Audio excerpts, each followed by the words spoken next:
children. You all right there? Yeah, my cats were in the way. They both attacked, like, right when you said go. Sorry. Hey, internets, it's Hello. Jake from Mini Terrain Domain, and this is Scribes and Scrolls. This is our Pathfinder 2e campaign. Welcome to Book 7, Under a Red Moon. This is Chapter 73, The Wolf and the Bear. And we will get into a recap and start getting into our session in just a couple of moments. A couple of announcements really quick. First, we've got just about all of our streams are now going in full swing. We've got one still waiting to debut in May, but bookmark the site, follow us if you're not following us, get ready for weekly Scribes and Scrolls every Monday at 8 p.m. Eastern right here. We have one Wednesday a month is our Call of Cthulhu Lawlerville with Ricky as our keeper or historian. We have our weekly Kids on Bikes campaign happening on Thursdays. And as I said, we have another Pathfinder game coming up in May that'll be taking place every other Tuesday. So lots of good role-playing games going on right here on Twitch. So we hope you can join us for all of those. We have a way that you can interact with our games called Domain. In this game, it's called Domain Tomes. They're called Domain Pops. They'll probably be called something else in the other Pathfinder game. But they're all basically domain dice, and they all do different things in different games.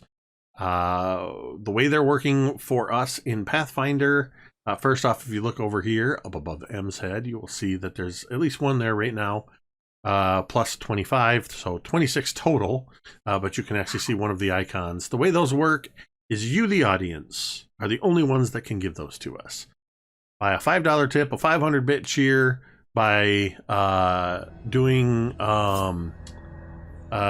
subscriptions, gift subs, all that good stuff. As Cari has just done, which means I get to push this button, make another domain tome appear. The way they can use those is they can use those effectively as hero points. That means they can use one to reroll. We're actually going to start rolling it out tonight. If it'll come into play, we're going to sort of soft launch it, but you can use one to either reroll and take the new roll, or to purchase a hero point card. You can use 3 of them. If you find yourself in a position where you are dying, you've fallen unconscious and you're dying, you can actually stave off death by spending 3 of those. Or you can spend 5 domain tomes to change the success level of any die roll, including the GM's dice roll. Ooh. You can change that success level up or down by 1. So if you have a fail, you can turn it into a success. If you have a success, you can turn it into a critical success. If I critically succeed on something, you can spend 5 tomes and make me only succeed at that. We do have the cards for critical hits and critical fumbles when those come into play. Those will have a little more interactivity coming soon, but we do also have, as part of the hero points things, and as Tamiko has mentioned in the chat, this weekend was my birthday. Yesterday, in fact. I turned 50 years old. I have now entered my golden age era. Nice. As a gift for all of you, because I'm turning 50, you each get 1 free hero point card, in part because I'm a generous game master. Yes. And also, I just want to show off the new thing that I spent many hours developing. So, this is completely randomized, so no need to roll any dice or anything. So, flip. Gary, here is your hero point. Watch the screen. Oh, gosh. I'm watching. Make way! Play at the start of a stride. During the stride, you must move in a straight line, but you can attempt to shove any creature out of your way. There's a whole bunch of text about how that works, but basically you can run through, pushing creatures out of the way as you run. Perfect. And if you fail to push them out of the way, then your movement stops. I'm going to drop into the Discord. I'm going to make a new room for these at a later time. But for now, I'm just going to drop them into our general chat. So you can have those to reference for your character. So next up would be M, Marda. Your free hero point card is Push Through the Pain. Play before you attempt a fortitude save. You succeed at the saving throw without needing to roll. You gain the Drained 1 condition. I'm fine, but that one took a lot out of me. And I notice now there's a typo on that card I'll have to fix later. I'm going to drop that one in there as well. And then... awesome. It's beautiful. Dwight's not here, so he doesn't get a gift. Me Not next. Teera, Cari, yours is Cut Through the Fog. Play before attempting a will save. You succeed at the saving throw without needing to roll. You gain the Stupefied 1 condition, which lasts until the next time you get a full night's rest. I'm fine, but that left my head spinning. That's number 49. Awesome. Also, a side note, if you find yourself in a situation where you have a card that maybe doesn't apply to you, or you just need an extra hero point, you can spend these cards as regular hero points too. Nice. You'll just basically mark that off your sheet. And then finally, Ricky, Vornush'ka, yours is Hasty Block. Play when you are hit by a physical attack and you have a shield within reach and a free hand. You interact to draw and wield the shield and then use it to shield block against the attack. After the attack and block are resolved, the shield is torn from your grip and lands in an adjacent space. It was the best I could do, is the quote. Let's see, that's number 26. Nice. And as a note, in case anybody from Paizo is watching, I do have the little white text over here does say, and I'll just say this for the record, all text on all of these cards are copyright Paizo Incorporated. I purchased all of the cards, and I'm not selling them or distributing them in any way. So don't come at me, bro. But you can, at any time, spend domain tomes to purchase more hero point cards for yourself. Those are just freebies because I'm feeling generous for my birthday. Happy birthday, Jake! Thank you. And should anybody feel compelled, though it's never expected, I'm going to drop my support link in the chat. Which has my Ko-Fi link and my Throne link. I will be doing a stream, at some point in the near future. Somebody in the audience purchased me a Lego set for my birthday, so I'm going to be doing some kind of a casual stream where I put that together. Let's see, other announcements. I think the last announcement. Wait, what's the Lego set of? It's Slave 1, but they call it Boba Fett's ship now. They don't call it Slave 1, but it's the newest one of that. Anyway, final announcement before we get into the game is, of course, just a reminder that you matter. Your presence on this earth makes a difference. Whether or not you believe it, it's true. That's why we tell you, why we remind you before every stream. You may be struggling, and it's okay to not be okay, but you do not have to struggle alone. Simply type !help in the chat at any time, as I've just done, and you can follow those URLs, findahelpline.com, or you can head over to takethis.org's growing list of resources. They're just a click away. Go to the website, bookmark it for yourself, bookmark it for a friend, and remember, you matter. With that, Cari, what time is it? Time to find some paths, bitches. I went Liza Minnelli on that one. All right. I felt, yes. So, you recently have saved the town of Turtleback Ferry from the flooding that brought a couple of monsters. You saved a local teacher, and the children destroyed the monsters. We all know who the real hero in all of that was. It was, of course, Flip, who killed both monsters. Freaking 2 for 2. Absolutely neither Flip nor Gary will let it go to their heads. You have made a apparent lifelong friend in I've already forgotten her name. Iffy Ingen? What? Father Shreed? I'm just trying to. I'm Nope. saying all The the names that I teacher. wrote down from last time. The Oh, teacher. Scholtens We is her said name. we said the teacher had such a teacher's name. Gunnarsson or something. It wasn't She Gunnarsson. made us It all this prize board. was Tilia Hankinson, Mrs. Hankinson, who is making all kinds of pies, has given you all kinds of pies, gave you a basket with like 18 pies of various fruit and meat pies and such. And you are you've been enjoying a sort of potluck feast at the local temple, and have had a chance to rest. We're going to sort of meta this a little bit. I've already guaranteed you full rest, full recovery of abilities, spells, hit points. And you have been asked to head up a river to investigate what may be going on with the Skull River Crossing, an old Thessalonian ruin. But before we do that, we had left off, there were some conversations taking place, some various things going on.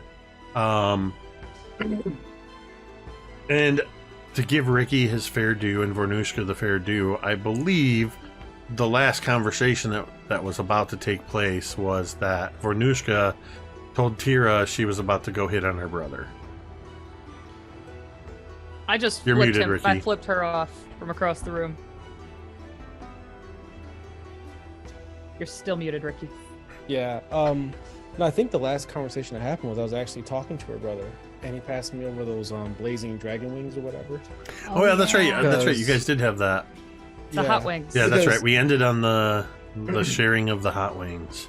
Yeah, because I had an empty cup of ale, and I said, basically, you know, can I get a refill? And he offered me to sit down, and then I said something like, just one word, like siblings, right? And he goes, yeah, and he passed me the hot wings, and that's where we ended, I think.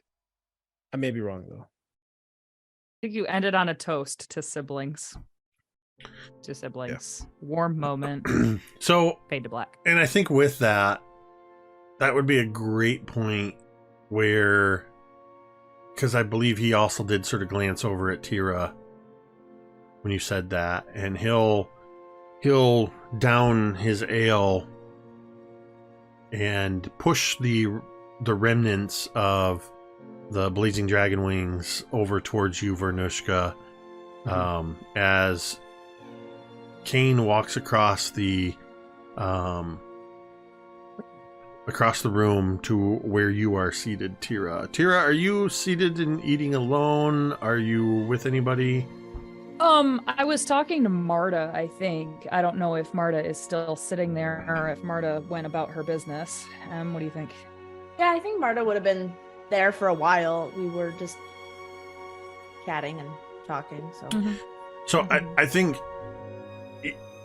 regardless of whether the two of you were actually engaged in a conversation or not, Kane walks up and just says, he kind of reaches out and does sort of one of those like finger taps on your shoulder, the back of his hand, just like, hey, could we Yeah. talk? Oh yeah. And then he Marda, kind of excuse glances me. at you, Marda.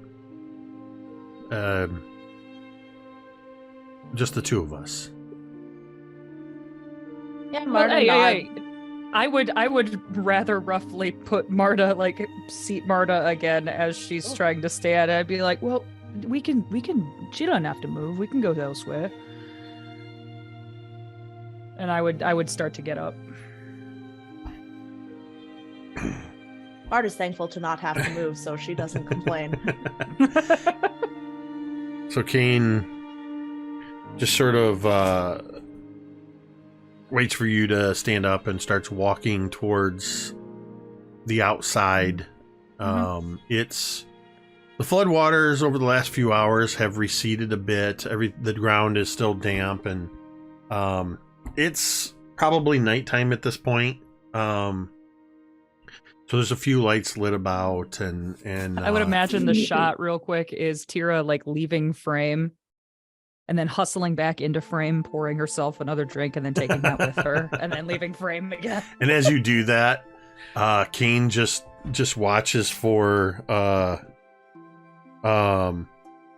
watches for oh, that's a nat 20. He watches for somebody to at one of the tables that's in a conversation. They've just poured themselves a drink, then they turn to say something to their friend, and when they reach for their cup, it's gone because Kane has just picked it up and also has a horn of ale. As the two of you head outside, it's drizzling. Off in the distance, you hear that rumble of thunder. There's a few flashes of lightning off in the distance.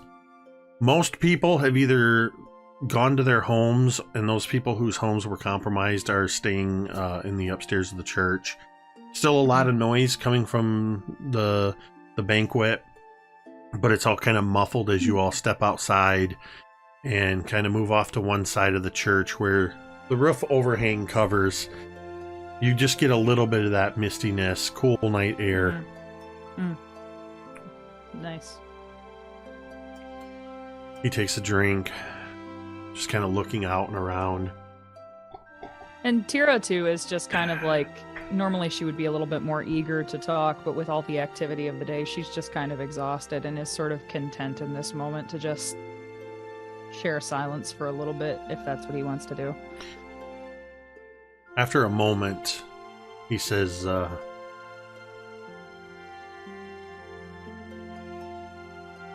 you ever think about Mom and Dad? Sometimes. I mean, there was a... It's wrong to say, but I had another family between them and now, so I think about all of them, I guess. Yeah, You did too. I was right? raised by the Mulgrams. They became... Well, I knew them longer than I ever do mother or father, so... Yeah. Probably closer to them, but... Right. He kind of glances over at where I believe you keep your greatsword across your back. Mm-hmm. And he says, that was father's, wasn't it? It was. Yeah. But I tried to give it to you, but fate would have it, and it ended with me. It's not, though, is it? Because I've seen you wield it. Teera would, and like a nearby torch goes out, and the blade kind of has that like dry ice crackly to it. And I said, "Well, not exactly, not anymore." Interesting that. And I imagine the blade also has that look that steel gets, that cold frosted, frost-touch look to it. Don't put your tongue on the flagpole kind of look. That look, yeah. I think it's rather interesting that, well, your blade should end up winter-touched as we are. Yeah, that's fitting. I'm not much one to believe in fate, I guess, but... Well, that's staring me in the face, I suppose.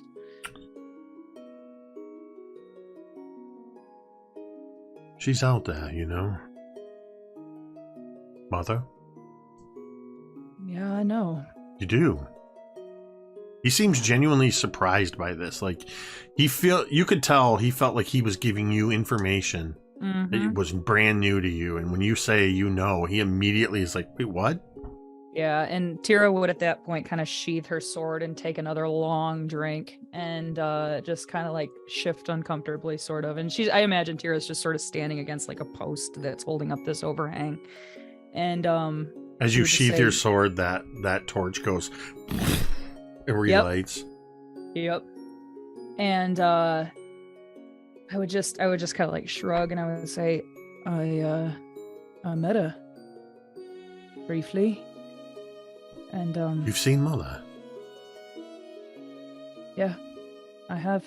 She wanted to know all about you. His face falls.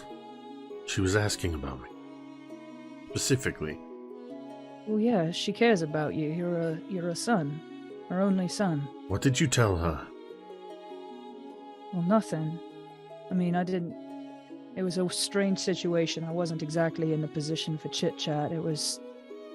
How did you get to Irison? Well, it was a long story, and I need to know how much of our old story is transferring over So, at this point. I would say that's fair. That's fair. Sorry. So, canonically, though I still don't know where, everything that happened with the platinum mine and with Kahlo, because I'm not going to erase Kahlo. Everything that happened with Kahlo, that stuff all happened. Okay. And so that means that you were still grabbed by the puddle and you were transported. All of that happened. Except now, regionally wise, at the time, you were in a completely different place than you are now. And that also still stands.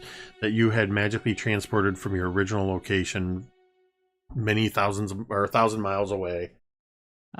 So for most of it's the same, just location names are different.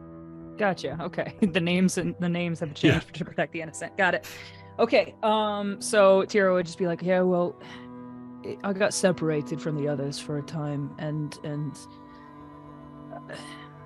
I guess some dark-sided shit. They took me and they took me to her at her request, I guess. We talked, and I didn't even know she was alive until, so... What did she tell you?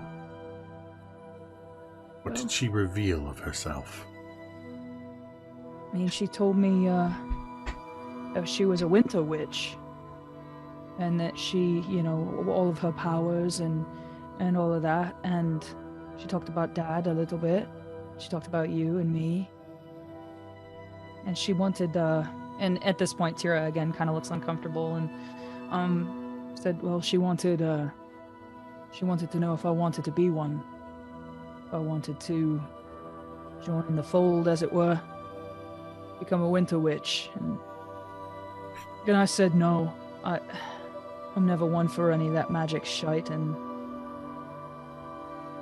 she didn't seem too pleased, but I told her I loved her. She broke the blade, gave me this, and that was that. She sent me back to the others. She broke Father's blade?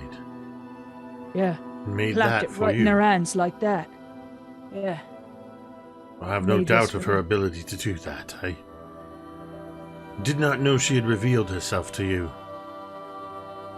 Sorry. I knew that she was a winter witch. And that she is somewhere in the north, in Irison, north of the Mammoth Lands. Yeah. Yeah, that makes sense for a winter witch, I suppose. It's good that you turned her down, but also not good. Why? She wanted you to join her because you are a daughter of her blood. Yeah. You turned her down. Yeah. She won't give up so easily. You should know that. Well, she seemed to give up pretty easy right then. She let me go. She sent me even back to the others. With that new blade. How did she make it for you? You said she made it for you. Well, I understand that as about as much as I understand any magic shit. She flapped it in her hands and it went, and then she, did this with her hands, and then it went, and then it just kind of became. As a reminder, in case you don't remember, but it was forged from her own blood and frost. Oh, fuck, I forgot about the blood thing. Yes. There was blood and it froze kind of, and it materialized into this. That's why she Is gave that up bad? so easy. What does that mean? You accepted a magical gift from her. In and of itself, not a bad thing as I understand it. But she has a way to always know where you are now. Or at least know where your blade is. Maybe it's not a bad thing, but you should know. You, being a daughter of her blood, means she would want you to pass on to you her teachings and her abilities and bring you in to her coven.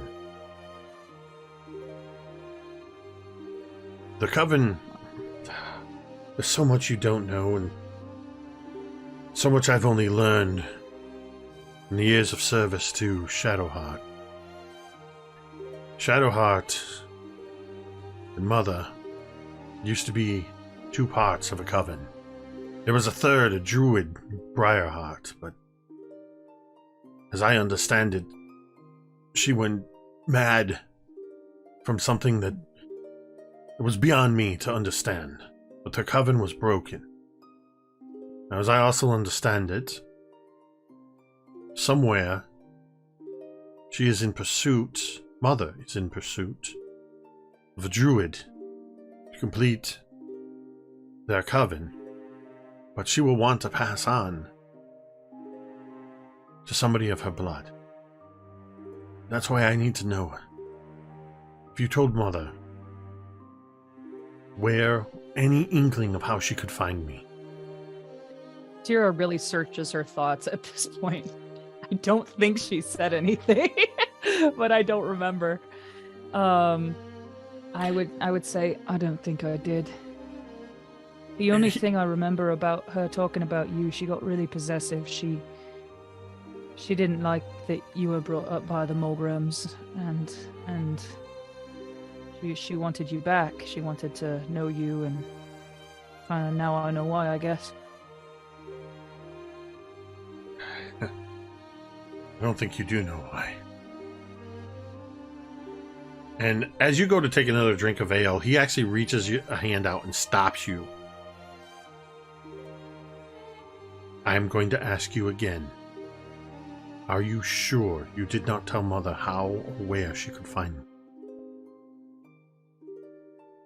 And at this point, Teera would kind of get a little bit defensive.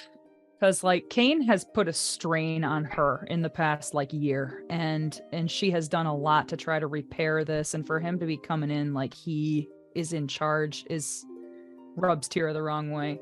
And she kind of, like, pulls away, moves his hand down physically, and takes a drink. And then she would say, "Yes, I'm sure that I didn't tell her anything about you that would lead her to be able to find you." And she's not searching her thoughts anymore. She's just saying this because it's kind of like a pride thing at this point. She's pretty sure she didn't, but at this point she's going to tell him that.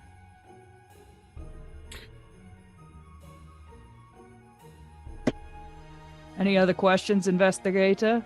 And she would kind of then playfully rib him a little bit. He gives a half-hearted smile. You can still see there's something weighing on him. Didn't Mizya ever give you what I gave them to give you? And it was... Remind me what that was? I'm sorry. The apothecary case with the blood vials. Oh, yeah. I would say, yeah. And I would... I would pat kind of a pouch that I have on me and be like, I still got it. That was part of an old pursuit of Shadowheart and the Covens. Mm-hmm. Their sisterhood before the Coven was broken. They were seeking out to create some sort of hybrid lycanthrope. I was part of their experiments. That's why I am the way I am. In all fairness, there's really no value in those things anymore unless you see some sort of value in them. From what I could tell, put me in a very tough position with Vorn, if you must know. And I would take out the case and I would hand it to him, and there is one vial missing. I don't remember if the vial itself was labeled or if it was labeled like in the case. The vial itself was labeled. And so the one that's missing is the werebear one. As he opens it up, he closes his eyes. Where is that one? I gave it to Vaughn. I don't know what he did with it. And Vaughn is with Shadowheart. Yes. That was the blood of Ysurla, leader of a bear clan. Many years ago it had broken off. Vaughn was her lover. Is why he has it. It's not just for its own sake. I kind of got the impression she always seemed like there was something distant that she once cared about, that she had lost, but she would never talk about it. It's kind of funny. In some alternate sort of universe, things had worked out for Vaughn and Ysurla. Vaughn might have been my brother-in-law. Oh. Wait. Sorry? He kind of chuckles. Ysurla has a younger sister, Ingvild. Oh. I spent time with them. I spent most of a year with the Bear Clan. Originally under the attempts to get to know them better and put myself in a position to be able to gather that sample. But in that time, Ingvild and I grew close.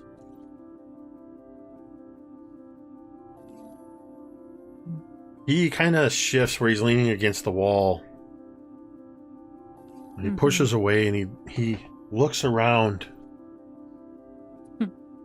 He leans in really close. Teera, I have a daughter. You son of a bitch! And Teera would be whapping him and I'm an auntie? Why didn't you tell me? Because if you've turned down Mother, you've met Mother. Oh, God. And she wants a daughter of the blood. That means that my daughter carries her blood. If she finds out where she's at, she would do everything in her power. Take that child away from me. Where is she at? I'm not going to tell you that. I I'm not even understand. going to tell you her name. No, I understand. That's it's too smart. dangerous, especially if you already have contact with Mother. Oh, wow. What? How old is she? She's, Can you tell me that? she's 4. Oh. And Teera softens in a way that if this is all a big long movie, the audience hasn't seen. It is all of a sudden an entirely different just demeanor and posture and just everything. And then she kind of shakes it off and is like, Gods. Well, what do we need to do? What should we do now? I was hoping you could help me. I've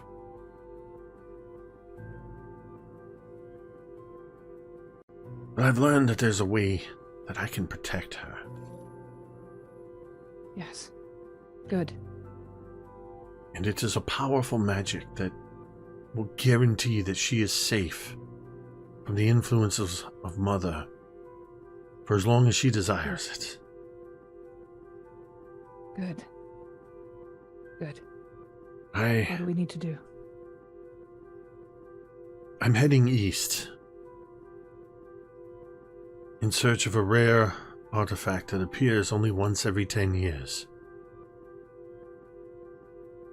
It is said that it will appear during a blood moon and must bathe under the blood moon. It sounds familiar. Wouldn't happen to be a flower, would it? Like, this time he's just shaking his head. He's like, how? Are you reading my mind? Maybe. And Teera would kind of like look at him and be like, are you thinking about getting another ale right now? He just kind of chuckles. And I would put my hand on his shoulder and I'd be like, for one that doesn't believe in fate, it sure punches me in the mouth often. And I would look and I would say, we're on the same path, I think. The Black Lotus, yeah? The Black Lotus, it is called the Divine Favor. Yes. It grants the power of a god. A wish, in essence. Yes. We're And looking for that too. What are you looking for it for? To save Vaughn. And to save Togo. And put everything right again. Everything's so wrong. He leans back. You see for a moment, in the light of that torch that relit, he kind of crosses one arm, crosses his other hand, and he's looking out into the middle distance, stroking his chin, and in that moment, you see him so much so looks like your father. I was just, yep. Wow. And he goes, yeah. All right, yes, we can work together. If you are already heading there, it'll be better if we're together, yes. We have to go north first, sort out this flooding business, and then it's straight east for us. We have some time. It's still more than a month before the blood moon. We do have some traveling to do. But we can definitely help out the town here. Man, I thought I was going to have to convince you. I thought I was going to have to turn you and your friends. Look. You thought you were going to have to convince me to help my family. Well, things are a lot different than when I first ran into you. You're still with Mizya. But now you've got that goblin. And you've got the mysterious halfling woman. We really need to hire a recruitment and retention specialist. And Vaughn's sister. You and Mizya are the only of the original. Yep. Can you trust them? I do. I do. Well, I hope that's good enough. It's good enough for you, and there'll have to be good enough for me. And he, yes. I'm thinking I need another ale. More ale. And he kind of, I would. he just kind of claps you on the shoulder and. Same. He hesitates. He hesitates as he claps you on the shoulder, like almost like he wants to go in for a hug. I would intentionally do that thing like in Step Brothers where I like awkwardly get ready to hug him, and then eventually I just like shoot the gap and I would hug him, and I would hug him hard. He resists for a moment, and then you feel as he sort of relaxes into the hug. And as Teera and Kane enter back into the hall, Flip, what have you been up to? Flip has been eyeing Vornush'ka, and probably for a little while. He has deeply probed Marda already, and he feels like he needs to understand more about Vornush'ka. And so he's going to walk up to Vornush'ka, and he's going to say, "Hey, Hemhawks,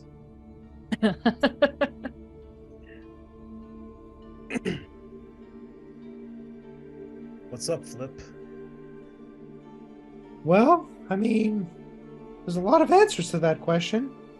The sky is up, the roof. You are up technically because you're taller than me. Philosophically speaking, what's up? We're all sort of circling this cosmos, trying to figure out where we belong in the grand scheme of things. Isn't that the truth? And you see Vornush'ka kind of like sitting, staring into her tall mug of beer. So, your brother's dead. Jesus Christ. Yeah, What's that's up with weird. that?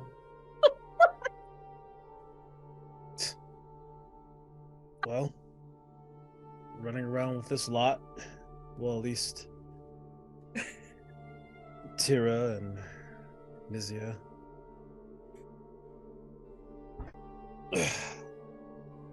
Yeah, I know. I gotta tell ya, I've been with this group for a day, and I pretty much saved all their asses. I wonder what the hell they did before I got here.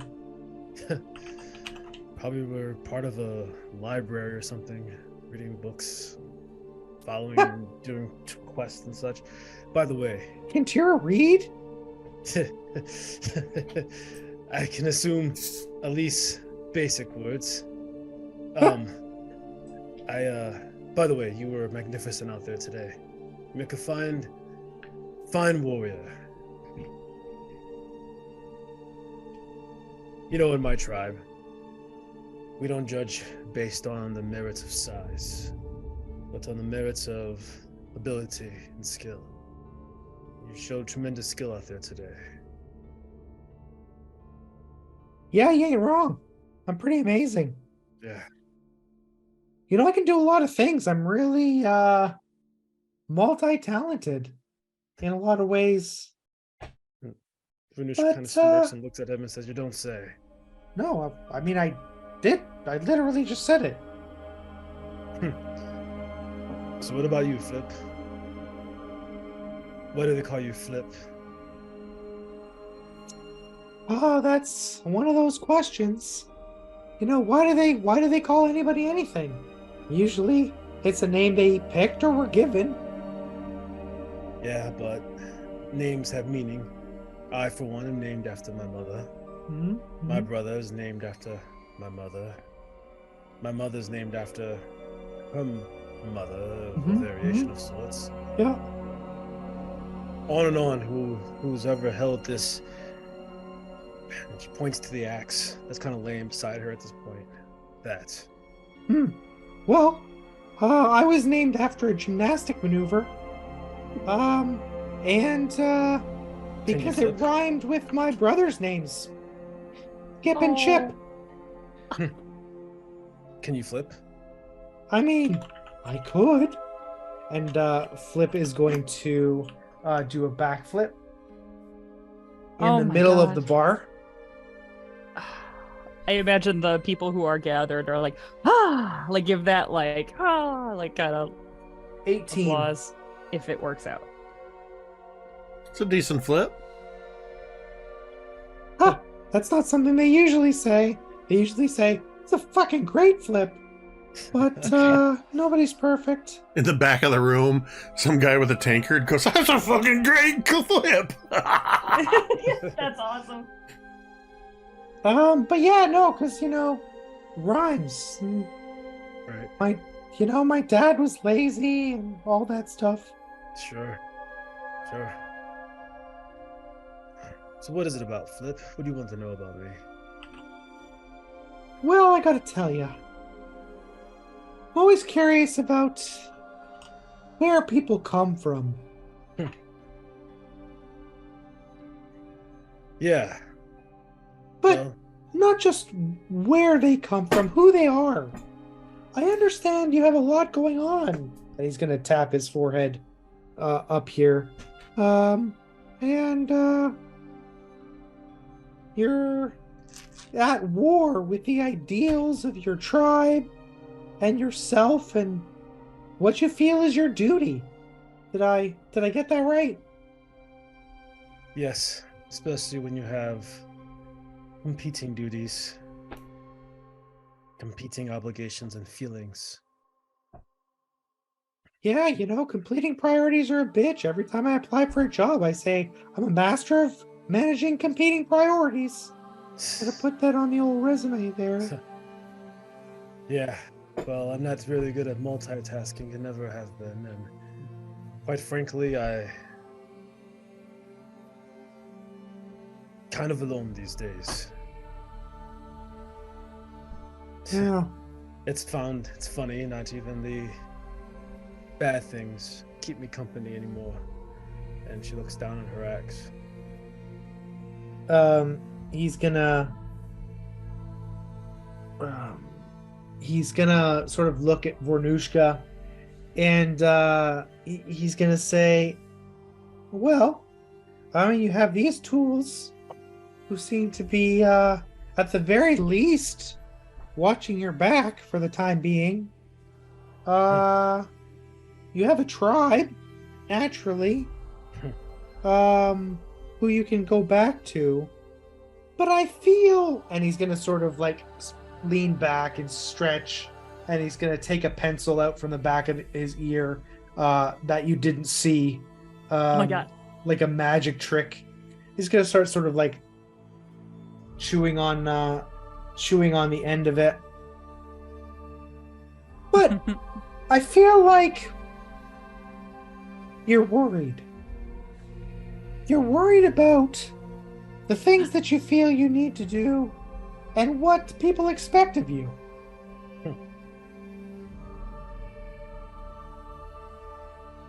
Yes. You know, I don't... You say I have these things, this tribe, these people. You know I don't have, little flip. What? Good sense of myself. Well, Hamhawks, I understand that. But sometimes it isn't about who you are, but about who you want to be. And if you can live up to that person, maybe the who you are and who you want to be meet in the middle and make up somebody pretty swell. I like to believe you when you say that, Flip. But it got my brother killed. That being who he thinks he should have been. It got my mother killed. You know, Hamhawks, I gotta tell you, people die. Sometimes there's no meaning in it. We all die. I've taken lives. Not everyone. Some people live forever in their songs, deeds, long collection of books, best-selling albums, art, stories, unnatural magic. But I digress. What was that? Well, it reminds me of something that I once heard Vaughn say. And it said something to the effect of, I don't remember most of it, but at the end it goes, and with strange eons, even death may die. So nothing is forever. Gotta tell you, I don't know what the fuck that means, but I think you need to cheer up.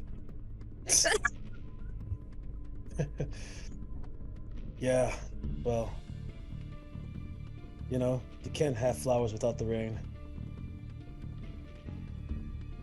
And he's gonna pull out a lute, and he's gonna strum it, and he's gonna say, "You can't have flowers without the rain." Strum. The world brings us nothing but excruciating pain. The strum. There's more to life than killing people. Boom.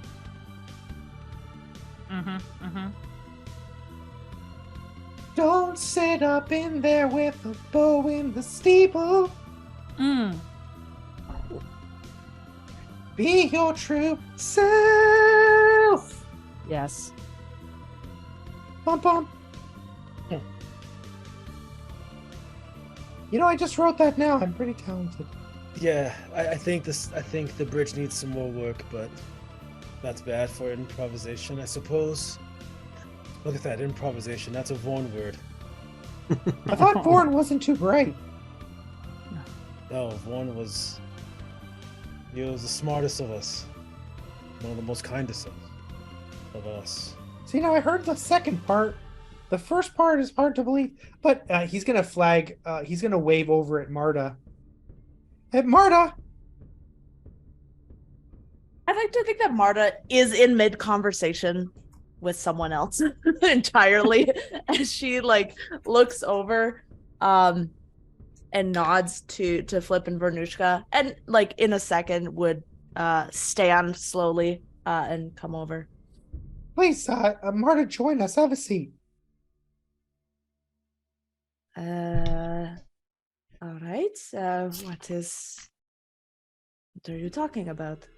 Well, I mean, I just performed a very innovating, improvisational song. Wonderful.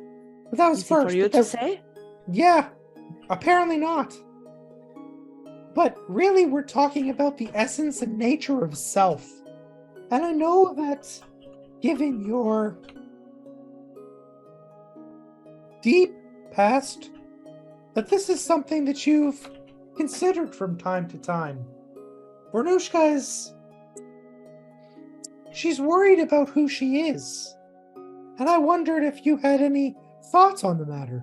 Perhaps know who some I advice. am. No.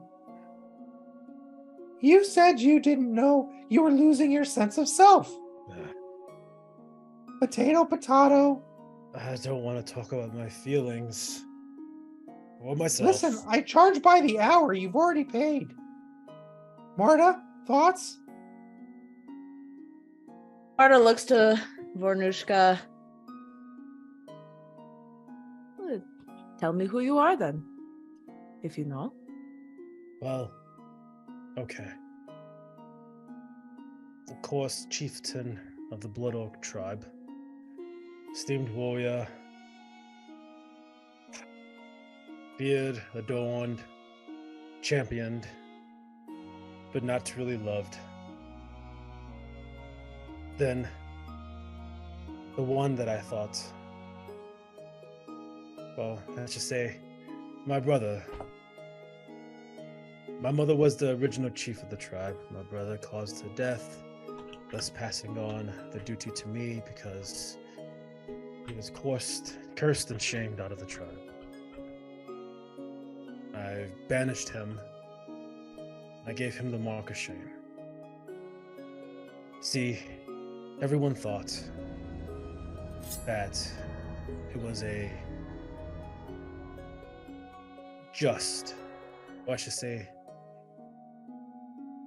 it may have seemed cruel to banish your own brother from the tribe, but I banished him not to be cruel, but to be mercy, because he would have been murdered by the tribe itself if he was left, if he were to stay. So the only way to save his life was to banish him. Take on the blood axe, I take on the curse. Well, what he always thought was a curse. I'm not quite sure if it's a curse or if it's a blessing. It inhabits this blade here. A deity of sorts, if you will. Gosh, more Vorn words. Deity of sorts. Why am I talking like that? So anyways,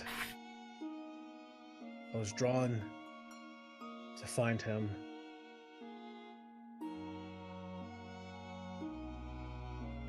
To return him to the Blood Axe. And so now, upon meeting you lot and upon looking and searching for him. I'm not sure what am I going to do when I do find him. Surely justice will be to take his life. I can't let him just go. I can't leave the matter unresolved. Point of clarification, though. He's already dead. So you're gonna Right. resurrect him and then kill him again? Like on He- principle? That's dark, yo. Even though he is dead, his spirit has not left the entirety of this realm and all of its broadness and depthness. Uh-huh. So the goal is to capture his spirit, his soul.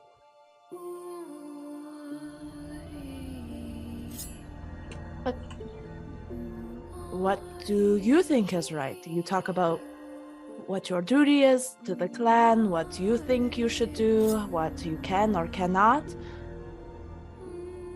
It seems like you have sacrificed a lot for your brother, and I think that is playing on your conscience. You can't just give all of that for him and only to go and take his life.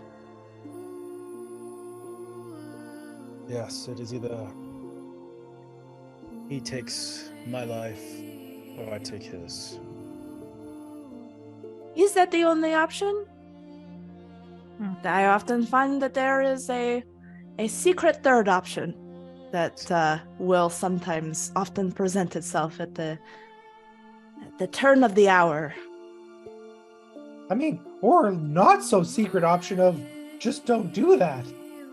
Well, it's not so simple because, from what I understand, and I may be wrong, but his being is bound to another weapon of opposite magnitude and force of this weapon. And that weapon itself has been fated or destined to destroy our tribe.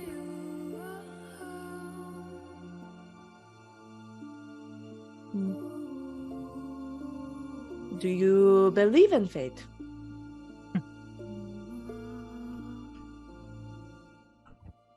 Feel that I am unable to escape it.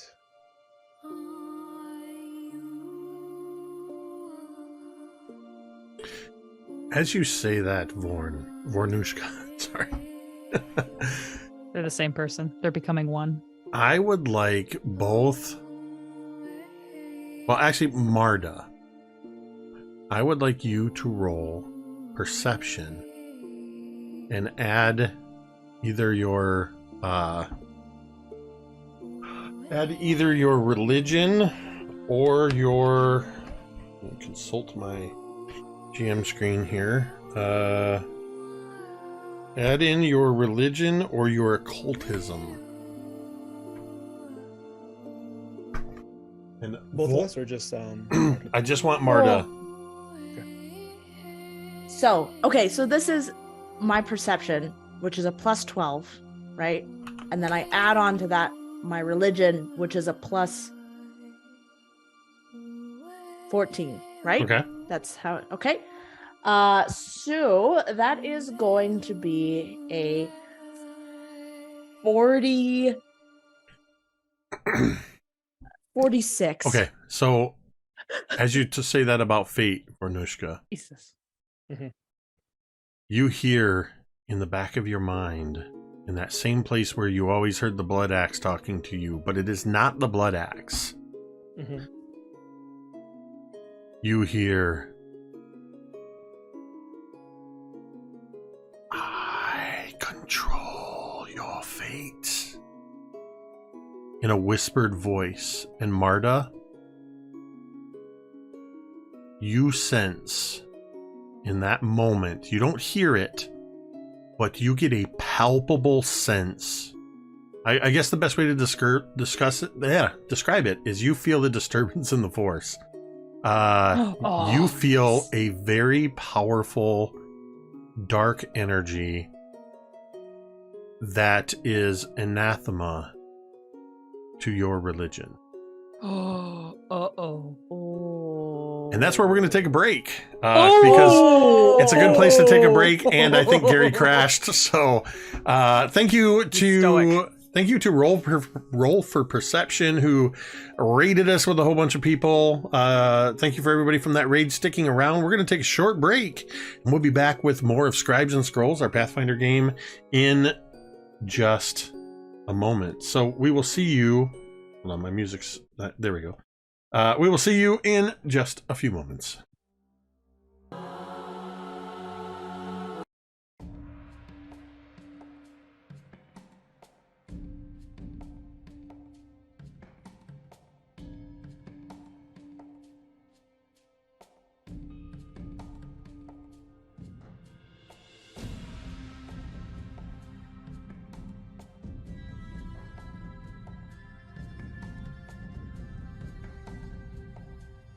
Marda's not gonna say anything, but she takes note of it. Waiting. Oh, it was just me that was muted. That made me scared. My audio was muted. I just didn't. I double tapped the button, I guess. I just recapped what happened before the break. You didn't miss anything. Continue, Marda. And Marda's not gonna say anything, but she kind of eyes Vornush'ka's weapon and just Vornush'ka and says, well, just always remember that no matter what forces may tell you what, you are always in control of your choices and what you do. And Vornush'ka caught the glance over towards the axe. And she looks at Marda and says, that wasn't the axe.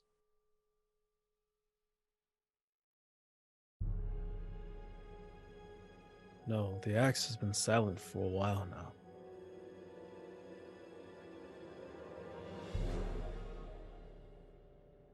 Did you hear that? She inhales. I did not hear, but there is something there, isn't there? Oh, Yeah. God. There is something there. Something. Do you know what it is? Who it is? Does the feeling feel similar to the axe? Different, foreign? You've always known the axe to have its own sentience. The axe always fed off of and fueled your anger and your fervor in battle. But it was always understood that the axe was an instrument of a greater power. You, in fact, let me have you roll either your occultism or religion check. Occultism? Well, religion? Oh, okay, what was the religion?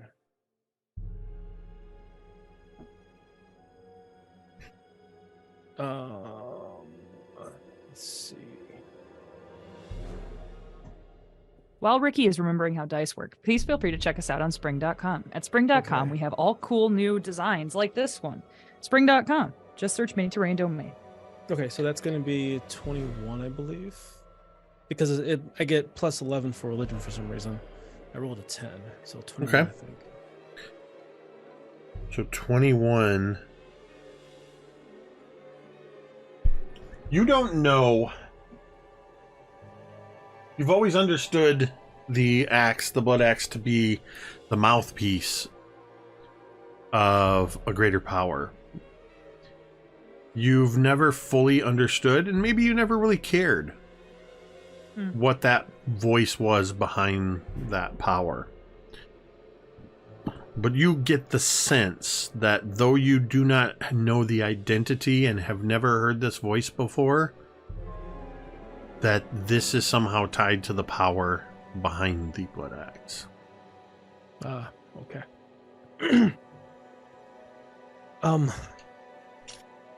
So much of the best way I can describe it is dealing with the blood axe is, how do you say, like drinking ale.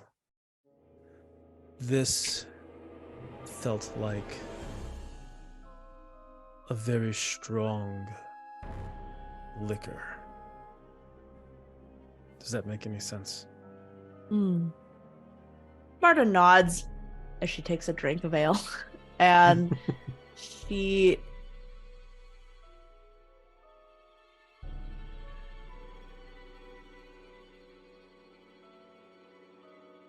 like I said, you always have a choice. Even if what is telling you might be powerful, intimidating, might make you think that you do not have a choice. You always do. You need to decide on what is important to you and let that guide you with your decisions and not whatever it is that is and she kind of like waves her fingers around like at Vornush'ka, whatever is going on up there.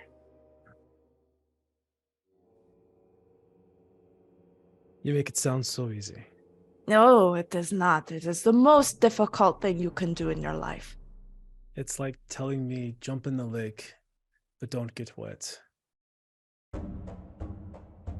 You're right. It is true. You know, Marta, trying to lick your elbow is also very difficult. Sure. You just have to convince yourself that you can.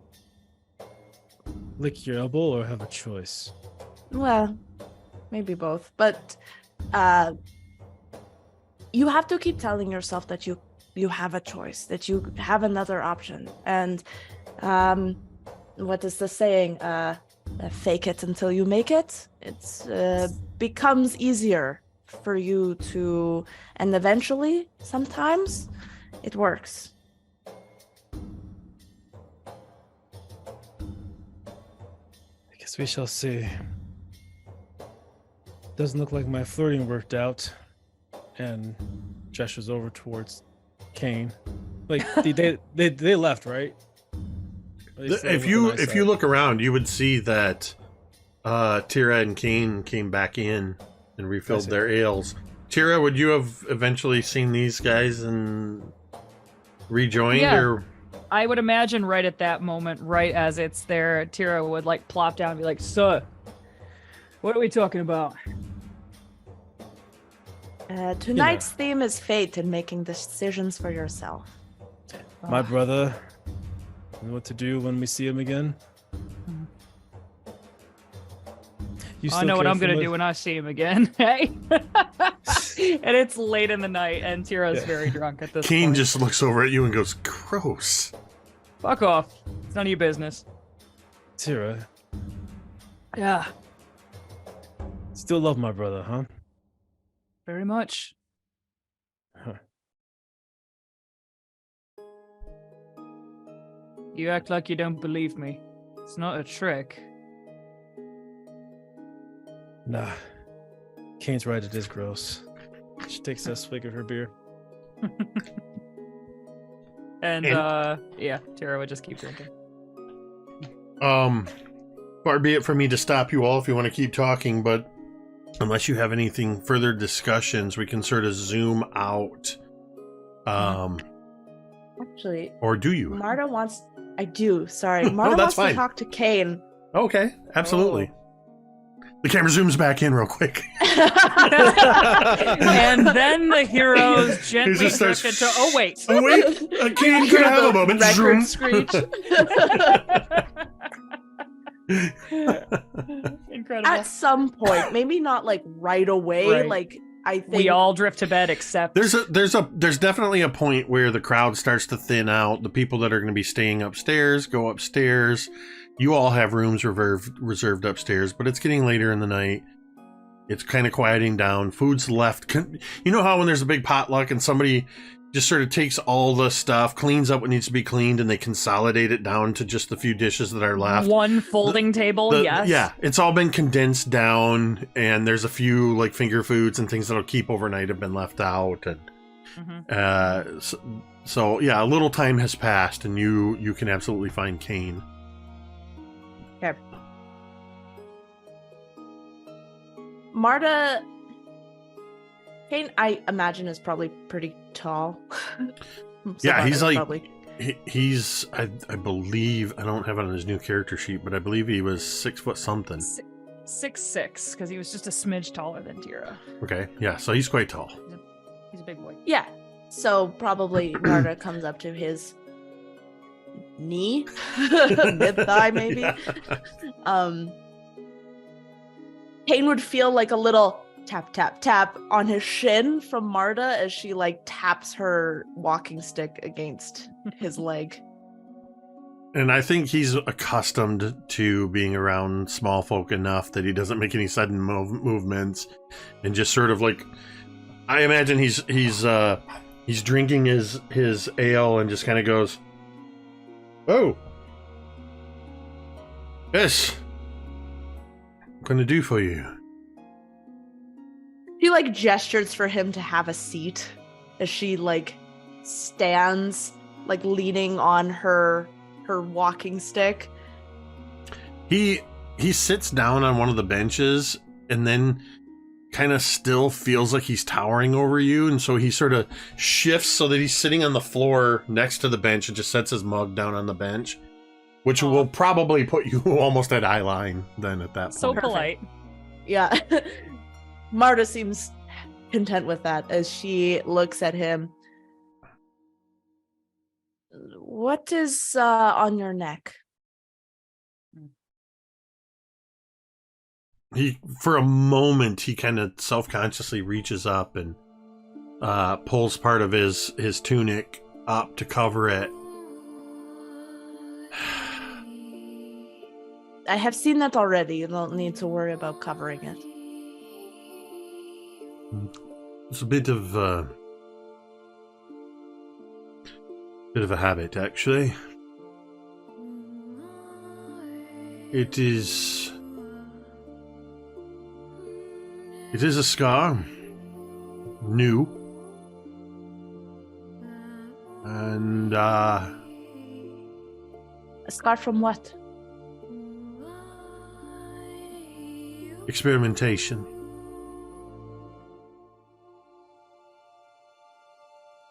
Magical. I will keep asking questions and I will keep digging deeper until you give me the answer that I know that you know that I want, she says, and she kind of smiles at him. Girl!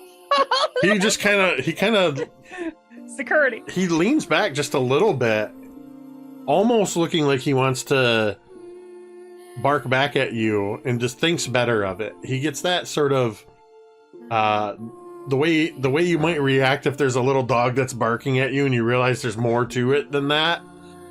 And he's also does seem to be giving you a little bit of deference and respect as an elder. I also think that you probably see like maybe a part of Marda that she doesn't like to show too often, like from her past. So yeah. You know what? Make a go ahead and make an intimidation check. Damn. And I'm going to check something because I actually made Kane in Pathfinder. I'm using a hero point. Okay. Yay.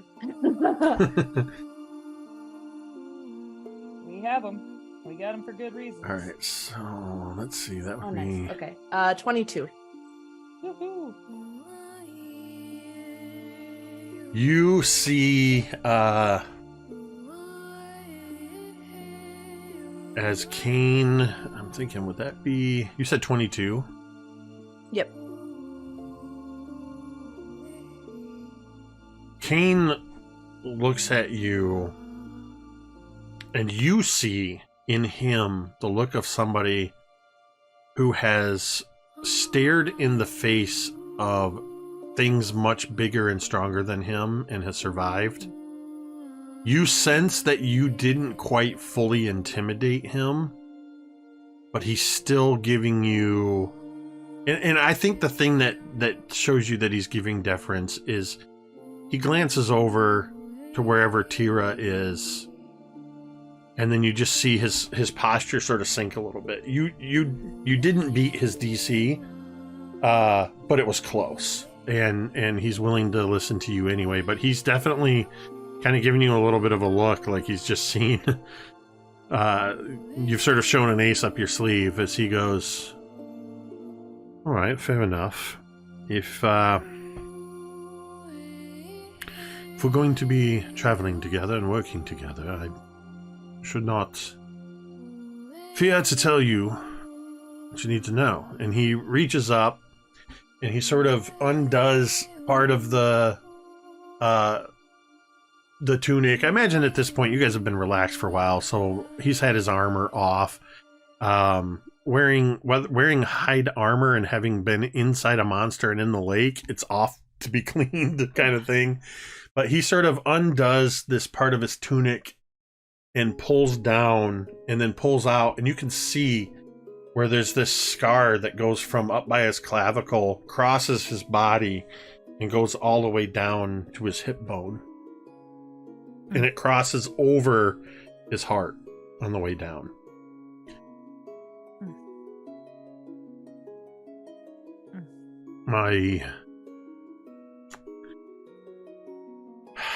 The person that I've spent a number of years in service to, until I was able to get away from her again, she was performing experimentations on me. In an effort to understand something that is happening that involves the gods. It involves Vornush'ka, her brother, Vorn.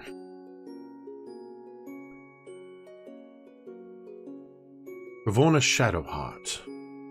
I think we've established that you are at least familiar with who she is by reputation. Mm-hmm. Is a powerful sorceress. And she has an interest in Pharasma, but not with an eye for honoring or respecting the Lady of Graves. There is a force, and please forgive me for not fully understanding, as much of the religious aspects are far beyond me, but there is a force at work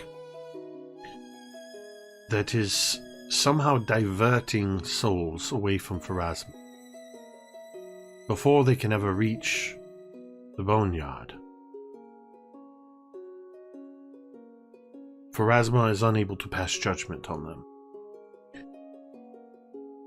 Shadowheart has been using myself and Vorn, who she keeps at the threshold of death. Like bait. This scar is where I have been... Well, I've lost track of the number of times I've died at the hands of Ravonna Shadowheart. Oh. And she always brings me back. Always with the intent to use our souls as bait. Try to discern the nature of whatever it is that would dare to meddle in the affairs of Pharasma. I see. So, Shadowheart wants to collect whatever is diverting these souls from Pharasma. But to what end? Does she want to control it? As I understand it, until she learned, and I don't understand how she even learned of this, but until she learned that souls were being diverted, it had never been thought possible that anyone could subvert Pharasma's judgment. It's always been known that the Lady of the Graves watches over all birth and death. She is the mistress of the entire life cycle. As I understand it, she is one of the oldest, if not the oldest, god. That somebody, some entity, could find a way to steal from a god? That's what intrigues Shadowheart.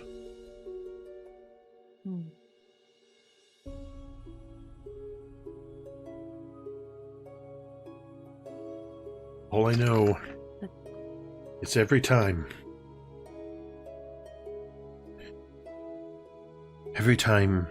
she killed me, she used a magical blade that would cut me from here all the way to here, ensuring that I went into a state of near, if not total, death, in as much pain as possible. And when I could no longer fear the searing burn of her magical blade, there was but a brief moment of respite in which I thought maybe this time she would go too far.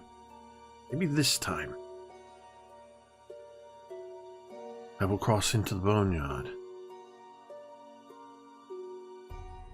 But no, I heard something else there, on the brink of death. Something other, whispering and calling to me. Just when I feared that it would find me and get its grasp on me, Shadowheart would pull me back and attempt to identify or take hold of whatever it was that was trying to grab at my soul. Whatever her findings were, whatever she wrote in her journals, whatever she meditated upon in her studies, I wasn't important enough for her to share with me. But that's what this is. This is the scar of many deaths.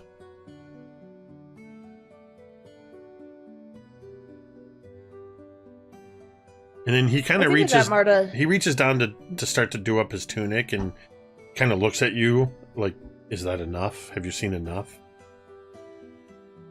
Marda's face has softened quite a bit throughout this story. I am very sorry that you went through all of that. That is unimaginable. So much so that I know that my words have no meaning to you.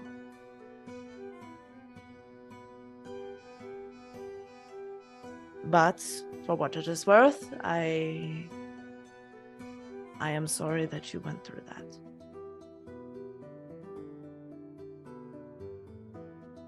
She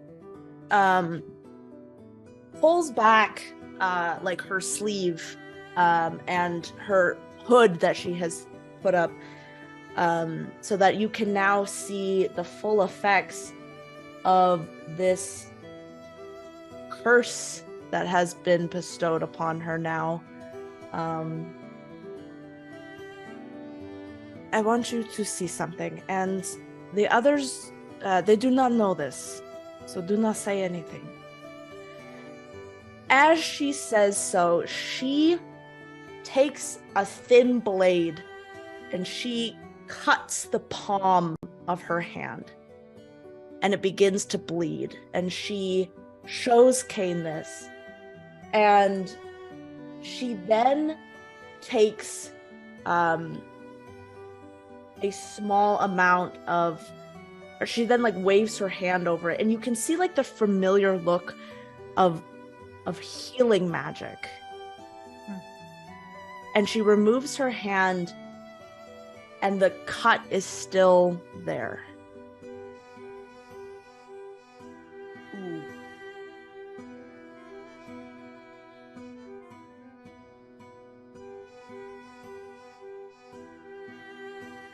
It seems as though I have, and she when she like held back her sleeve, very similar looking scars and this like tree runey stuff that it's very similar to Kane's.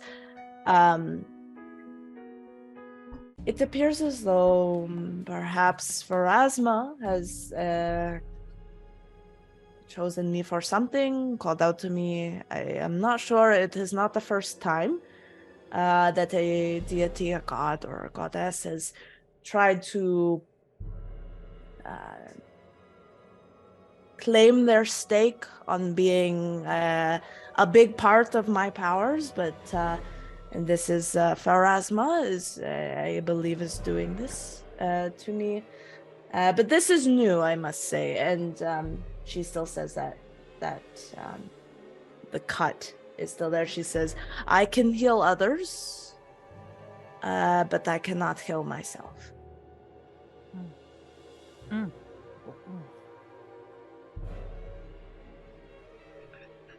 He stops partway through where he was going to do up his tunic as you cut your hand. And he looks down. And he says,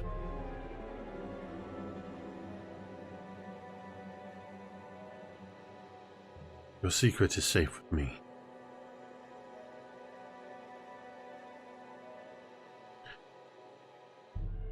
Do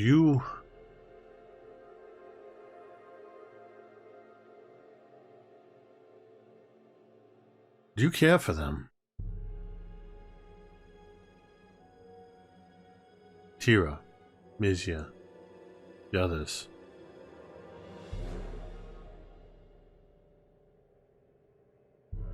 Yes, I do.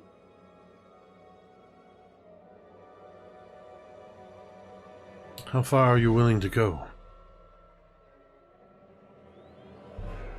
If their lives are at stake.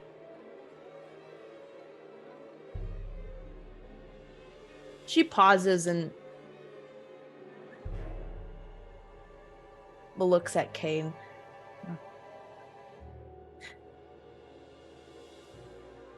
Well, it is getting late. I appreciate you showing me your wounds, and now you know why I asked to see them.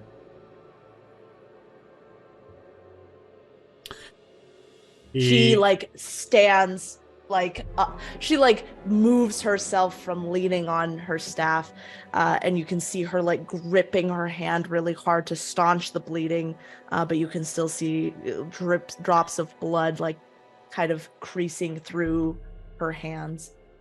And you see the frown as he does up his tunic. You see the frown of that you've probably seen across many of your students in the past when they've tried to ply you for information and you don't answer, or they realize you're not going to give them what they want, but they're also not going to push. They realize you've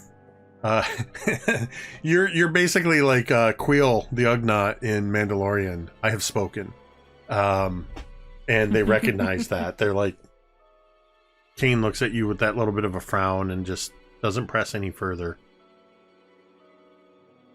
But you notice as he fastens up his tunic, he makes sure that it's covering the top part of the scar as much as possible.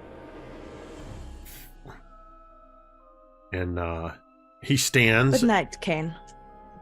He stands and nods to you and says, good night.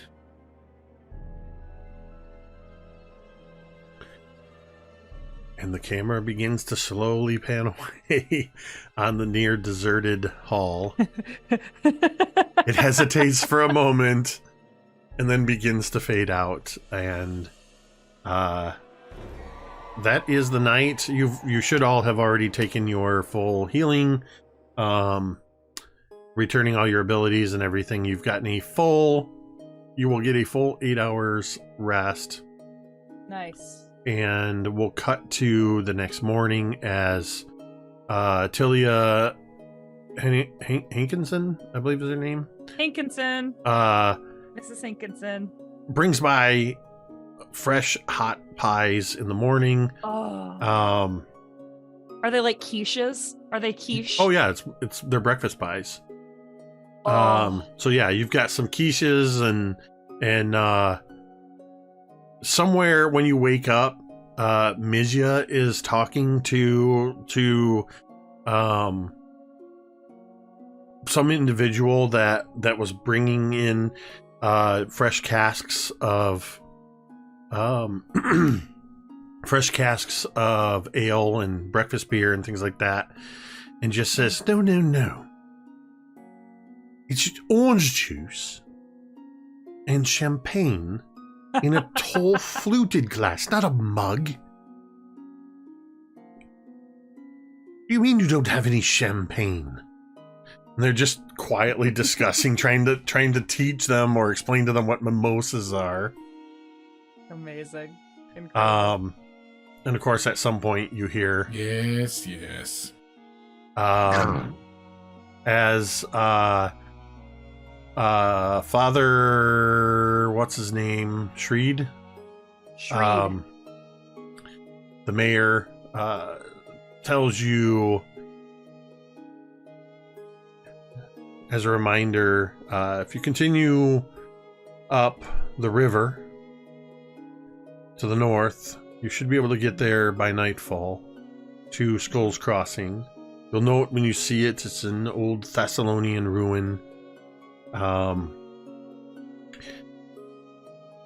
Just a mile or so north of town, there is a crossing that will take you over to the western bank of the river where the road travels. It's an easy crossing. From there, head north until you find the Skull River crossing. You shouldn't have any problems. Other than that, stay alert, of course, for animals of the wilderness, things like that. There is an old fort far to the north and to the west in the Kriegwood, I believe it is, that generally sort of patrols the area and keeps things at bay. So you shouldn't imagine you should have too much trouble up that way. But if you're heading along the road, you shouldn't even encounter Fort Rannick at all. So, and remember, should you choose to come back this way, Turtleback Ferry will always welcome you and your party, whether it be a few days from today, or a few weeks or a few months. You will always find respite here at Turtleback Ferry. And pies! And pies. All right, easy going. I'm not signing any more autographs. Anybody need anything before we go? Eyes. Vornush'ka has a whole basket of them. Yeah, you've been given a basket of 18 pies. And probably somebody folded up into some cheesecloth a bunch of leftover dragon wings. Oh, yum. Fuck yes. And dragon wings are just as good cold as they are hot. Absolutely. Some say better. The thing is that Vornush'ka looks like she's been crying all night, and it's not because she's been crying, it's because she was eating the dragon wings and rubbed her eyes by accident. And Oh, that's a bitch. Oh, I thought you were going to say it was what you called the after party. The epilogue. yeah. The epilogue. Yeah, gosh. I'm getting phantom pain for that. Teera would go over to Flip and be like, well, and she would kind of like back up near like a table. Okay. and he's gonna like hop up on the table and slide into the backpack type thingy. And Teera would like jostle and be like, "Are you ready to go, son?" Ready to go, stretch. You would laugh. Then we would, yeah. But Marda. Marda looks great this morning, actually. She looks glowing. Actually, yes, you do not see any of like the weird roots or like anything. It's completely gone, and she looks fresh and clear-eyed. Okay. There's been secret messaging. I can sense it. Just communed. I imagine we leave. Anybody else have anything to do in Turtleback Ferry? Nope. I'd like to talk to either Kane or Teera or someone. You can do that as you walk along the road. Yeah. I casually walk up to Kane. And Vornush'ka says,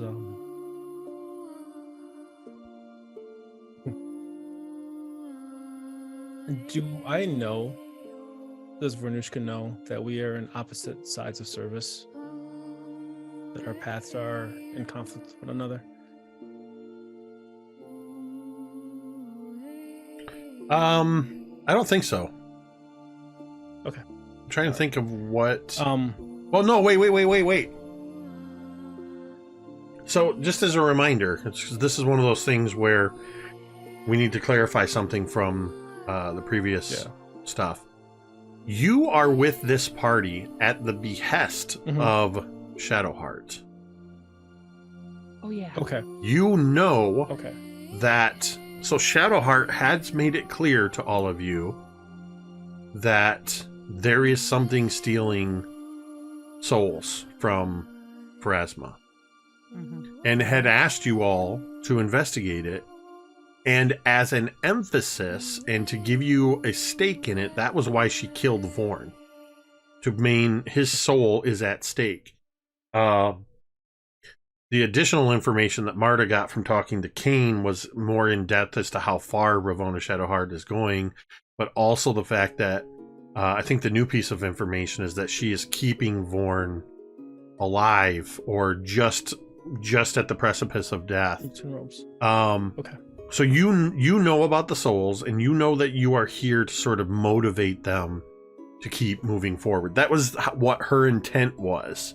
Okay. But we've also seen that Vornush'ka is having quite a lot of changes along the way. So that's up to you how you interpret it. So at least there's definitely some animosity, because you would also know, I think, but not to the degree to which Shadowheart had experimented on Kane. You had never really met Kane prior to that. You just knew that he was a servant of her, and no longer is. That should give you what you need to know. No longer is a servant of her anymore. Yeah. He's a Ronin then. He's free. Yes. Yeah, and I think the piece of information you would have that Kane doesn't even have, because he basically escaped from her, but he doesn't know that she just doesn't care anymore about him. She's got bigger things to be concerned with. Okay. He served his purpose, and she no longer. She doesn't even care that he's gone. Okay. Interesting. Okay. So then Vornush'ka would ask Kane, how did you break free?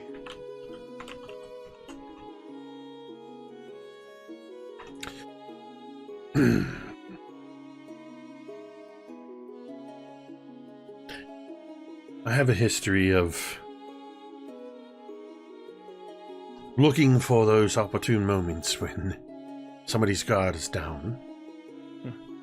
I use that to my advantage. I spent a number of years as a bounty hunter. And I have seen everyone attempt every form of escape, and I've attempted on my own methods of subterfuge to gain the trust, to capture my prey. I just had to apply those to myself, and when I found the opportunity was there, I took it.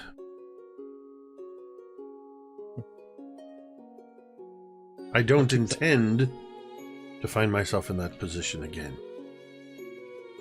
Right. Okay. I'll keep that in mind.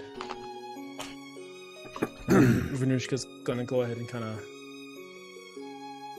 I don't know, walk with the group and figure out, where to place herself in the procession. At some point, I imagine you probably hear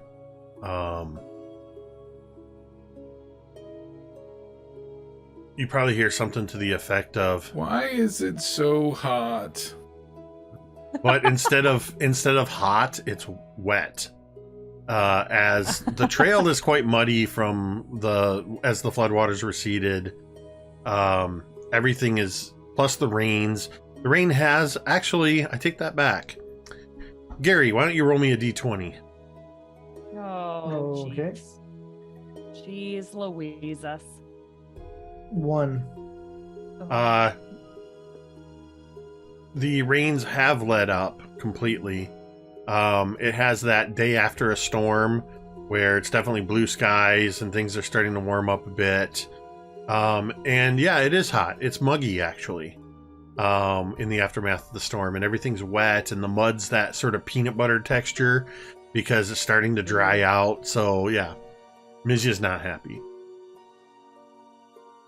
I would ask Flip to play us a song as we're walking on any instrument that he may have, if he has an instrument. Flip says, sure. And we'll begin strumming a lute. That's nice. It could be worse. Don't ask for more. It could be hot. There could be war. I know it sucks, but so do you. Because you don't have to listen to yourself. Yay, Flip. You're making this journey just fly. Your talent is profound. I mean, look, you're not wrong. We appreciate you. Marda, are you walking, or are you traveling like Flip on somebody's shoulders or something? Travel on mine if you like. Yeah, I think she's probably going to alternate. Sometimes traveling with Vornush'ka. Sometimes she needs to walk for a little bit. Yeah. And I think you would find Kane even at some point offering if you needed assistance. Aw. What a friendly guy. How could anybody dislike Kane? Does anybody happen to know what is base speed typically amongst the party? Are you all at like 25 or 30? I'm trying to figure out what base 30. speed is. 30, I would think. My mounted speed pretty is standard. 30. What was that, Em? I thought Pathfinder was weird in that sometimes I thought that Pathfinder base speed was 25 feet, but I could be wrong. Let me look. I thought it was somewhere in remember- there, but I've seen some that I would remember it expect being to be different. slower are not slower. Just trying to get a sense, just trying to figure out what your land travel speed is. I don't have Mizya's character sheet, so I don't know what Mizya's speed is. Marda is 30 feet, but that's because she has a thing Okay, that makes her quicker. so you're not the slow one. Oh, wait. I have a speed of 30. Where is... Flip is riding Teera. Where's speed on What did the you say? character sheet? I said Flip is riding Teera. Yeah. Their speed should be right at the top next to your size. It's... I'm sure Mizya's is 30. I don't even see that on there on the character sheet. I'm looking on an actual character sheet, not on the... It's right under ability scores, bro. It's right Oh, under the cool. last Okay. DC. Okay. Excellent. So you guys are all traveling at... Because of the muddy conditions, your speed is slowed a bit. I just wanted to see how far you're going to actually be able to make it in a day's worth of travel. And figure that in about an hour, a little over an hour, hour and a half of your travel, as you're heading north, you come to a place where you see a wooden bridge crosses over the Skull River. The bridge is an old wooden bridge, but seems pretty sturdy. It looks like it's pretty well maintained, actually. And you cross over the bridge to the other side where you can see that the road continues northward. Because there's not really much. The road turns into more of a footpath or game trail if you were to continue on the eastern. I don't mean to tell you you have to cross the bridge, but that's going to be your easier traveling. I would like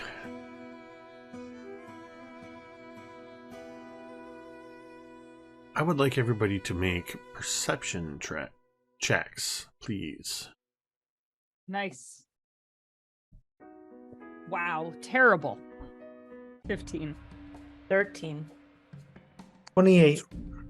23. And Damn. let's see, Mizya's perception.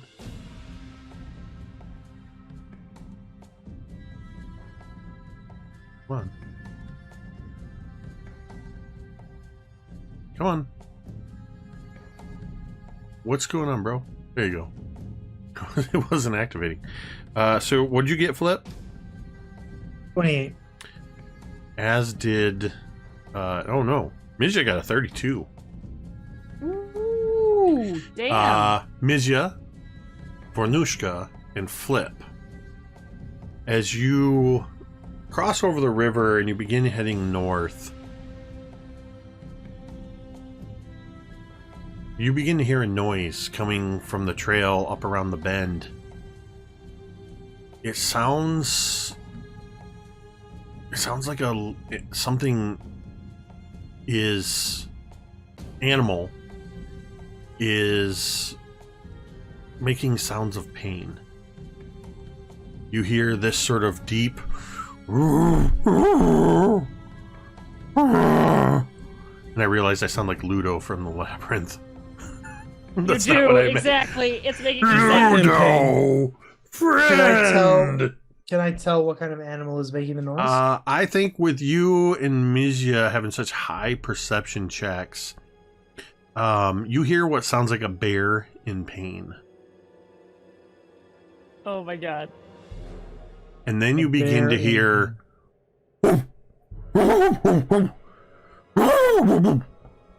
You hear the sound of a barking dog. Oh shit. Oh shit. Teera, Yeah, what? onward. Where? There's a bear and a dog. And then now that And Flip if they points walked it out, into can the I bar, it would be the start of the hear- joke. now that Flip points it out, can I really listen and hear where it's coming from? Yes. Now that's been pointed out, you all can start to make it out. And as you move closer, and again, Mizya, Vornush'ka, and Flip, you realize as you continue forward a little ways, you hear it less coming from in front and more to the side. It seems to be coming from up into the woods just a little bit.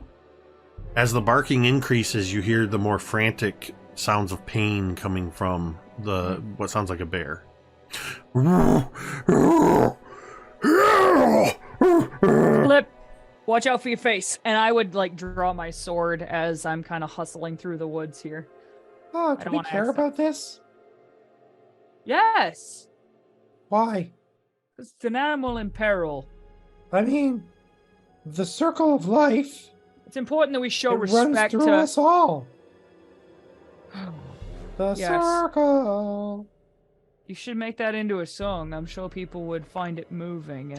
and perhaps integral to their childhoods. In the meantime, we should help an animal in distress. What?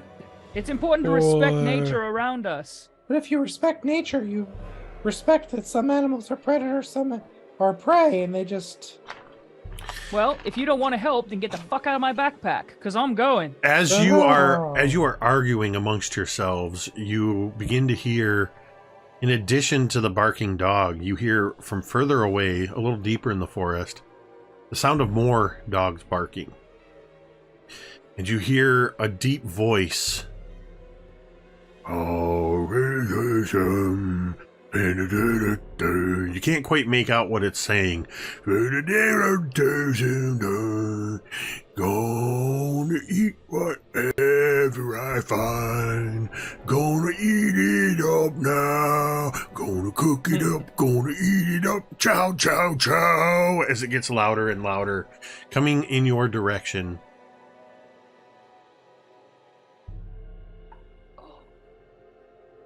I would continue forward. I would Is it continue a forward. troll? That sounds like something that's hungry.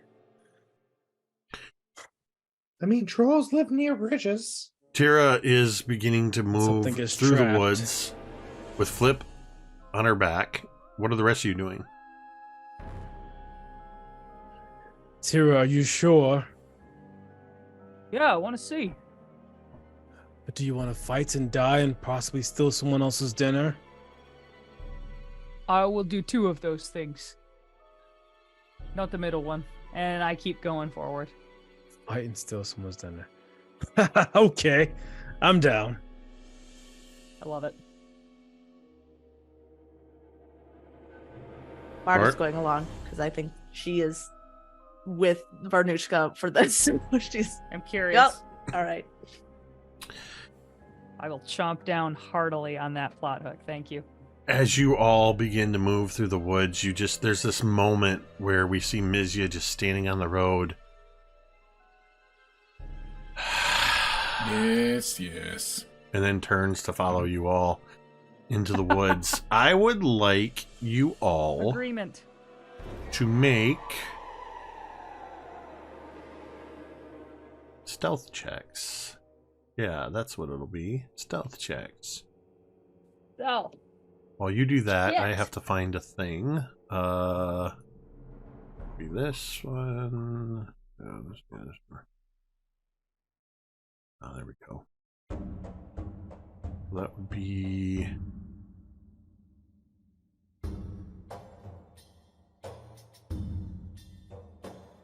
Okay. All right. What's your stealths? Is that your stealth number? 5. Carrie's crashing, or sorry, Teera's crashing through the trees. Either or. It's that you're trying to walk uphill from the road and you're stepping on every dry branch and, I'm top heavy because of Flip. well, Flip is just quietly along for the ride and is actually concealed by you. Vornush'ka? 31.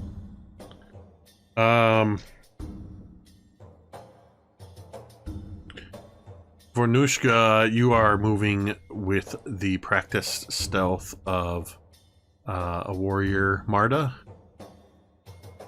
9. 9? Mhm. Whatever sticks Teera's not breaking, you're stepping on.